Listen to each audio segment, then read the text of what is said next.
हाँ जी, तो कैसे हो आप सब लोग। तो आज हम सीखेंगे हमारी वीडियो में कि पाई इज़ इक्वल टू 3.14 और 22/7 कैसे होता है।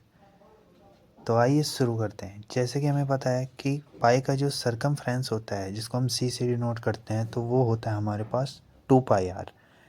इसके बाद हम क्या करते हैं कि 2r को डी लिख लेते हैं, क्योंकि हमें पता है कि डायमीटर क्या होती है, रेडियस के ट्वाइस होती है। तो इससे हमारे पास जो रिलेशन आया C/D इज़ इक्वल टू पाई, यानी कि सरकमफ्रेंस और डायमीटर का जो रेशो है वो हमारा किसके बराबर होता है, पाई के बराबर होता है। तो इससे हमें ये रिलेशन मिला। आइए इसको एक एग्जांपल से समझते हैं।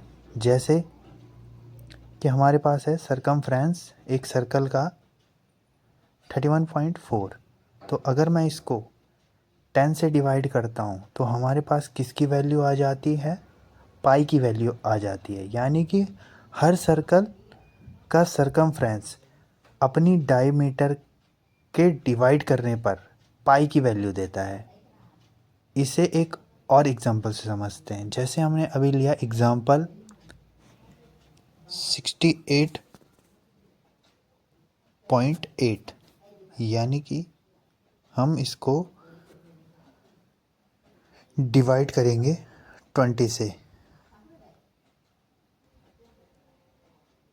सॉरी 68.8 नहीं लेंगे, हम लेंगे 62.8, यानी कि 31.4 का डबल, ताकि हमारे पास 3.14 आ जाए।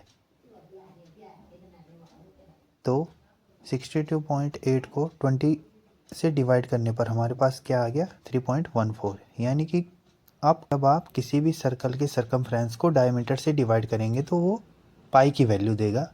ये आप समझ लीजिए। तो ऐसे ही हम समझते हैं कि अब पाई की जो वैल्यू है वो 22/7 कैसे आई। तो आइए इसको जानते हैं। सबसे पहले हम क्या करेंगे, एक सर्कल ड्रॉ करेंगे। किसी भी सरकमफ्रेंस का हम सर्कल बना सकते हैं और उसकी डायमीटर लेंगे। अब हम क्या करेंगे कि ये जो सर्कल है इसके सरकमफ्रेंस को डायमीटर से क्या करेंगे, कवर करेंगे।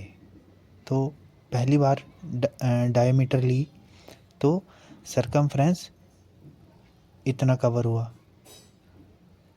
दूसरी बारी लेंगे तो ये पहली बारी था, और दूसरी बारी लेंगे तो इतना हो गया, यानी कि 2D। और तीसरी बारी लेंगे तो ये इतना कवर होगा और थोड़ा सा पार्ट क्या होगा, हमारा बच जाएगा। कोई भी सर्कल लो, अगर हम उसको डायमीटर से कवर करने की कोशिश करेंगे उसके सरकमफ्रेंस को, तो थोड़ा ना थोड़ा पार्ट बच जाएगा। और इस पार्ट को हम क्या करेंगे, सॉरी, जो हमारी डायमीटर है उसको क्या करेंगे, हम 7 पार्ट्स में डिवाइड करेंगे। तो इसका जो 1/7 पार्ट है वो किसके बराबर होगा, उस छूटे हुए पार्ट के बराबर होगा। इस चीज़ को ध्यान से समझना। तो 3D तो पूरा था और प्लस में 1/7, यानी कि डायमीटर का 7 पार्ट्स करने पर उसका जो फर्स्ट पार्ट है, यानी कि 1/7 पार्ट ऑफ डायमीटर, तो इनको हम ऐड करेंगे तो क्या आ जाएगा हमारे पास, 21 + 1/7, यानी कि 22/7। तो ये रही आपकी पाई की वैल्यू 22/7 ऐसे आती है। हम यहाँ पर 7 ही पार्ट्स क्यों करते हैं, 6 नहीं कर सकते क्योंकि वैल्यू कम हो जाएगी 3.14 से, और 8 भी नहीं कर सकते क्योंकि ज़्यादा हो जाएगी। हमें डायमीटर के 7 पार्ट्स ही करने पड़ेंगे, और जो वो छोटा हुआ पार्ट होता है वो उसके 1/7 पार्ट के बराबर होता है। तो ऐसे आती है आपकी 22/7 पाई की वैल्यू। तो ऐसी वीडियोस के लिए, ऐसे कॉन्सेप्ट्स के लिए हमारे चैनल को सब्सक्राइब करें। और लास्ट में एक क्वेश्चन मैं आपको दे रहा हूँ, आप बताओ मुझे कि जो 22/7 है और 3.14 है वो बराबर होता है या नहीं।